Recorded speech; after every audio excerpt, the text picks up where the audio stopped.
So let's replace this pressurization unit. Isolate and remove the fuse, drain down the primary circuit, isolate the butterfly valve and the 2-inch quarter turn valves. Bloody tight space to work in. Installing a new jet, drain down the existing pressurization unit. Let's start removing all the compression joints. This particular compression joint was annoying because everything kept spinning.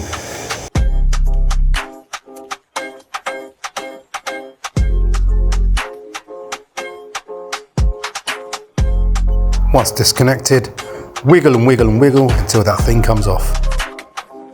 Make sure to remove your devices. Pop up and lift out. There we go. Stick the template on and get the new bracket on. Mark and drill into place.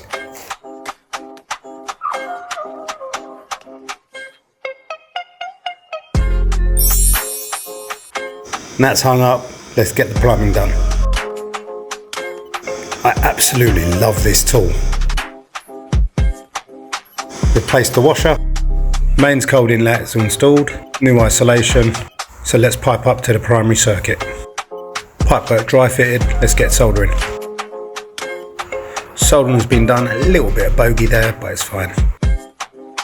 Copper's tested and done, time for the plastic. And as you can see, we've run it down into the new waste. Gonna call my electrician buddy now.